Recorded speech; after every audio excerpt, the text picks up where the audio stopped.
கண்ணியத்திற்கும் பெரும் மதிப்பிற்கும் உரிய அல்லாஹ்வின் நல்லடியார்களே, நாம் ஏற்கனவே சூனியத்தை சுட்டு பொசுக்கும் அல்லாஹ்வின் வார்த்தைகள், சூறாக்கள், திக்ருகள் என்று 4 பாகங்கள் தந்திருந்தோம். அல்லாஹ்வின் கருணையினாலும் உங்களுடைய துஆவினாலும் 4 பாகங்களும் நன்றாகவே சென்றது.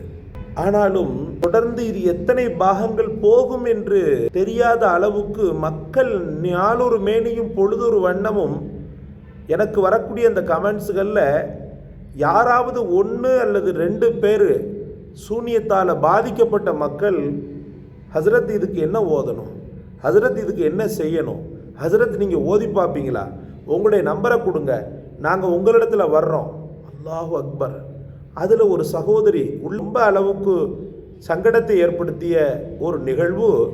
ஒரு சகோதரி, அவங்க ஹசரத் நாங்கள் எப்படியாவது இந்தியாவுக்கு வந்துடுறோம், அவங்க இலங்கையில் இருக்கிறாங்க, எப்படியாவது இந்தியாவுக்கு வந்துடுறோம், நான் பெத்த பிள்ளையை காப்பாற்றணும், நான் பெத்த பிள்ளையை காப்பாற்றணும், இந்த சூனியத்தில் இருந்து என் குழந்தை விடுபடணும் அப்படின்னு சொல்கிறாங்க. கடைசியில் தனிப்பட்ட முறையில் அவங்கள்ட்ட பேசும்போது அல்லாஹ் அக்பர், இதயத்தை பதைக்க வைக்கக்கூடிய ஒரு சம்பவத்தை சொன்னாங்க. அவங்க சிகர் என்று சொல்லக்கூடிய இந்த சூனியத்தினுடைய பாதிப்பு, இது சிகராக இருந்தால், சூனியமாக இருந்தால் அதனுடைய பாதிப்பு எந்த அளவுக்கு கொடூரமானது என்பதை இந்த சம்பவத்தை போல நான் வேறு எங்கேயும் கேள்விப்பட்டது. அல்லாஹ் பாதுகாக்க வேண்டும், ரப்புல் ஆலமீன் அவர்களுக்கு விடிவை தர வேண்டும். சொல்கிறார், 2 பிள்ளைகள், ஒரு தாய், சிங்கிள் மதராக, கணவர் இல்லாமல், கணவர் ஏதோ மனஸ்தாபத்தில் பிரிந்து விட்டார். கிட்டத்தட்ட பல வருடங்களாக பிள்ளைகளை வளர்த்து வருகின்றனர். 16 வயது முகம்மது சைஃப். இந்த முகம்மது சைஃப் அழகான முறையில் வளர்கிறான், நல்ல படிக்கிறான், எல்லாவற்றிலையுமே முன்னணியில் இருக்கிறான். ஐங்கால தொழுகையில், மார்க்க ஞானத்தில், மார்க்க கல்வியில், பெற்ற தாயிடத்தில் பழகக்கூடிய தன்மையில், அவர்களுக்கு ஹிதமத் செய்யக்கூடிய அந்த ஒரு நிலையில், அடுத்து படிப்பில், எல்லாவற்றிலும், விளையாட்டில், எல்லாவற்றிலும் முதல் தர மாணவனாக திகழ்கிறான் முகம்மது சைஃப். அவனுடைய பெயரை கூட நான் மாற்றலை, உண்மையான பெயரே அவங்க சொல்ல சொன்னாங்க, அதனால் சொல்கிறேன். இந்த முகம்மது சைஃப் நன்றாக இப்படி ஒரு வளர்ச்சி பாதையில் செல்லக்கூடிய நேரத்தில் அவர்களுடைய வாழ்க்கையில் ஒரு சூறாவளி ஒன்று, ஒரு மாறுதல் ஒன்று ஏற்படுகிறது. என்ன மாறுதல்? திடீரென மகனை காணவில்லை, முகமது சைஃபை காணவில்லை. தாயினுடைய உள்ளம், ஏற்கனவே கணவனை இழந்து விரக்தியின் உச்சத்தில் வாழக்கூடிய அந்த தாயினுடைய உள்ளம் மகனை காணவில்லை. 1 நாள், 2 நாள், 3 நாள் காணவில்லை. கடைசியில் வேறு வழியே இல்லாமல் காவல்துறைக்கு தகவல் தெரிவிக்கப்பட்டு, காவல்துறையும் தன் பங்குக்கு தேடிக்கொண்டே இருக்கிறது. தேடு என்று தேடி கடைசியில் அவன் போன இடம், வந்த இடம் அனைத்தையுமே சிசிடிவியில் உற்று நோக்கும்போது, பார்த்து கொண்டிருக்கும் போது ஒரு இடத்தில் அவன் நிற்பது தெரிகிறது. அந்த இடம் என்ன என்று கொஞ்சம் உன்னிப்பாக காவல்துறையும் இவர்களும் சேர்ந்து உன்னிப்பாக அந்த சிசிடிவியை ஆய்வு செய்யும் போது அது ஒரு கபிரிஸ்தான் சகோதரர்களே. மஸ்ஜிதோடு அமைந்திருக்கக்கூடிய ஒரு மையவாடி. அந்த மையவாடியிலே இரவு நேரத்திலே இந்த மகன் முகம்மது சைஃப் என்ன செய்கிறான்? நின்று கொண்டிருக்கிறான், கபிரிஸ்தானில் நின்று கொண்டிருக்கிறான். அதிலும் குறிப்பாக ஒரே ஒரு கபருக்கு பக்கத்தில் நீண்ட நேரம் நின்று கொண்டிருக்கிறான்.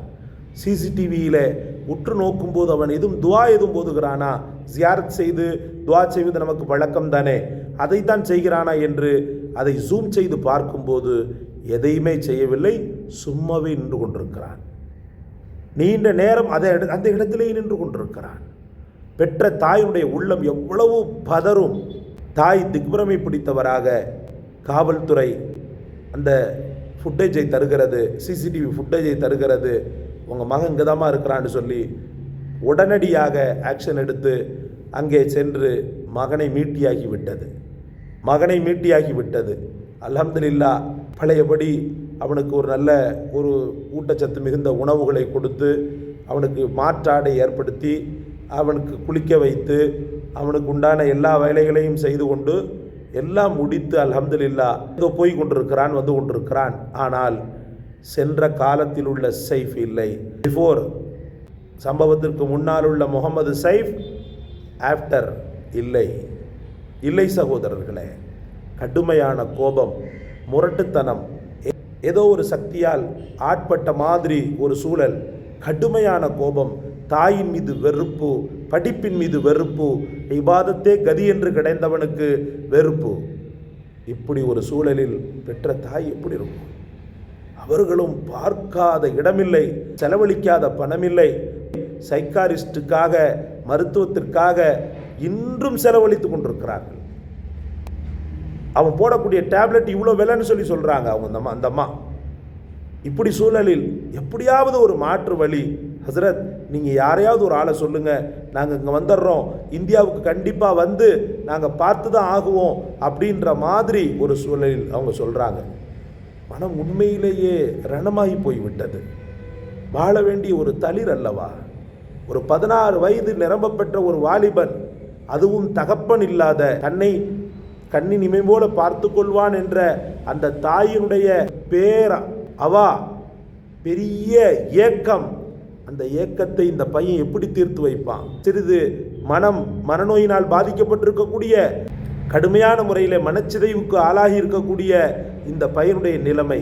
அல்லாஹ்வுடைய இபாதத்திலேயே மூழ்கி தவித்தவன் இப்போது சினிமா பாட்டுக்களை கேட்டுக்கொண்டே இருக்கிறான். அதிலிருந்து மீட்சி இல்லை, அவன் அப்படி ஆரம்பத்தில் அப்படி இல்லை என்றவர்கள் சொல்கிறார்கள். அல்லாஹ்வுடைய இபாதத்திலேயே தான் இருப்பான் அப்படின்னு சொல்றாங்க. கவலைப்படாதீங்க, கஷ்டப்படாதீங்கம்மா. கண்டிப்பாக அல்லாஹ் தஆலா கைவிட மாட்டான். ரப்புல் ஆலமீன் அவனுடைய வழியில் இருந்த எந்த மக்களையும் அல்லாஹ் தஆலா லா தக்னது மிர் ரஹ்மத்தில்லாஹ், அல்லாஹ்வுடைய அருளில் நீங்கள் நிராசை அடைஞ்சிடாதீங்கன்னு சொல்லி அல்லாஹ் ரப்புல் ஆலமீன் சொல்கிறான். ஏதோ ஒன்று ஷைத்தானியத்தான ஏதோ ஒரு பாதிப்பு கண்டிப்பாக இருக்கிறது. நீங்கள் சொல்லக்கூடிய விஷயங்களை வைத்து நாம் புரிந்து கொண்டோம், நிச்சயமாக இருக்கிறது. அது சூனியம் தானா அப்படின்றத பற்றி நமக்கு தெரியலை. நிச்சயமாக இது ஷைத்தானுடைய பாதிப்பு தான். அந்த சூனியம், அந்த ஷைத்தானுடைய பாதிப்பு அல்ஹம்துலில்லாஹ் உடனடியாக உடைத்தெறியப்பட வேண்டும். பாவிகள் அவர்களை நிம்மதியாக வாழ விடாமல் இப்படி ஒரு சூழலை ஏற்படுத்தி இருந்தார்களே ஆனால், பாவிகள் இந்த பெண்ணை, இந்த பிள்ளைகளை நிம்மதியாக வாழவிடக்கூடாது என்பதற்காக இது போன்ற காரியத்தை, சூனியத்தை அவர்கள் செய்திருந்தார்களே ஆனால் நிச்சயமான தண்டனையை நிச்சயமாக அல்லாஹ் ரப்புல் ஆலமீன் இந்த உலகத்திலும் கொடுப்பான், மறு உலகத்திலும் கொடுப்பான். அவங்களை எந்த காலத்தில் அல்லாஹ் தஆலா விட்டு வைக்க மாட்டான். அது சம்மந்தப்பட்ட காணொளி இன்ஷா அல்லாஹ் நான் தர்றேன். இப்போதைக்கு பெரிய அளவுக்கு நீங்கள் கையில் எடுக்க வேண்டியது என்னன்னு சொன்னால் சூரா பக்ரா. உங்கள் ஊரில் மழை பெஞ்சுதுன்னு சொன்னால் அந்த மழை தண்ணியை பிடித்து கொள்ளுங்க. நபிகள் நாயகம் ஸல்லல்லாஹு அலைஹி வஸல்லம் சஹாபாக்களுடைய அறிவிப்பின்படி மழை தண்ணீரில் கடுமையான சூனியத்தை, கடுமையான கந்திருஷ்டியை அழிக்க வல்ல சக்தி இருக்கிறது என்ற அந்த ஆய்வின்படி அந்த மழை தண்ணீர் அல்லாஹ்வுடைய ரஹ்மத்து நேரடியாக வந்து இந்த பூமியை வந்து அடையக்கூடிய அந்த மழை தண்ணீரை எடுத்துக்கொண்டு சூரா பக்ராவை முழுமையான முறையில் ஓதுங்கள். சூரா பக்ராவை முழுமையான முறையில் ஓதுங்கள். ஒரு நாள் 2 நாள் அப்படின்றது அல்ல. உங்களுடைய பாதிப்பு இந்த அளவுக்கு வீரியமாக இருக்கிறது என்றபடியால் நீங்கள் பக்ராவை தினசரி எப்படியாவது கஷ்டப்பட்டாவது ஓதிடுங்க. பக்ராவுக்கு மிஞ்சினது எதுவுமே கிடையாது. ஷைத்தான் அலறிக்கொண்டு ஓடுவான்.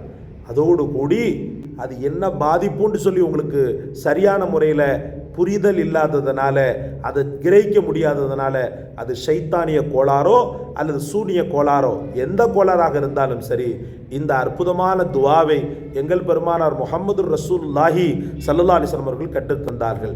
எங்கே சொல்லுங்கள், மற்றவர்களும் சொல்லுங்கள், மற்றவர்களும் எழுதி கொள்ளுங்கள்.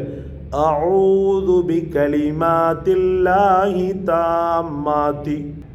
ஸ்கிரீனிலும் தருகிறேன், வாய் வழியாகவும் சொல்கிறேன். அஊது பிகலிமாத்தில்லாஹி தாம்மாத்தி குல்லிஹா மின் ஷர்ரி மா ஹலக். திரும்பவும் சொல்கிறேன், அஊது பிகலிமாத்தில்லாஹி தாம்மாத்தி குல்லிஹா மின் ஷர்ரி மா ஹலக். திரும்பவும் சொல்கிறேன், அஊது பிகலிமாத்தில்லாஹி தாம்மாத்தி குல்லிஹா மின் ஷர்ரி மா ஹலக். அர்த்தம் என்ன? அஊது பிகலிமாத்தில்லாஹி, அல்லாஹுடைய அற்புதமான வார்த்தைகளை கொண்டு அவனிடத்தில் நான் உதவி தேடுகிறேன். தாம்மாத்தி குல்லிஹா மின் ஷர்ரி மா ஹலக், அவன் படைத்த படைப்புகள் அனைத்தினுடைய தீங்குகளிலிருந்தும் பரிபூர்ணமான அவனுடைய கலிமாக்களை கொண்டு நான் பாதுகாப்பு தேடுகிறேன். அவன் படைத்த படைப்புகளின் தீங்குகளில் இருந்து, அது ஜின்னா இருக்கலாம், ஷைத்தானா இருக்கலாம், என்ன இலவாவது இருக்கலாம், படைத்தவன் படைத்த அத்தனை, அந்த படைப்பாளன் படைத்த அத்தனை படைப்புகளின் தீங்குகளிலிருந்து நான் அல்லாஹ்விடத்தில் பாதுகாப்பு தேடுகிறேன் அப்படின்ற இந்த துவாவை தினசரி, பாதிப்பு ரொம்ப அதிகமாக இருக்குது இல்லையா, அதனால் சம்பந்தப்பட்டவங்க 1001 முறை ஓதுங்க. 1001 முறை, மற்றவர்கள் 101 முறை ஓதுங்க. கஷ்டந்தான், சில விஷயங்கள் திக்ர்கள் ஃபிக்ர்கள் உங்களுக்கு சொல்லி நிறைய நேரம் ஓதுங்கள் என்று சொல்வது கஷ்டம்தான். ஆனாலும் வேறு வழி இல்லை. கேடுகட்ட ஷைத்தானிடமிருந்து நாம் பாதுகாப்பு பெற வேண்டுமெனில் நாம் சில உழைப்புகள் செய்துதான் ஆக வேண்டும், சில அர்ப்பணங்கள் செய்துதான் ஆக வேண்டும். அல்லாஹ் ரஹமத் செய்வா. கவலைப்படாதீங்கம்மா, எல்லாரும் துவா செய்யுங்க. அவங்களுக்காக முகமது சைஃபுக்காக துவா செய்யுங்க. இந்த காணொளியை கண்ட நல்லுள்ளங்கள் அனைவருக்கும் ஜஸாக் அல்லாஹ். அஸ்ஸலாமு அலைக்கும் வரஹ்மத்துல்லாஹ்.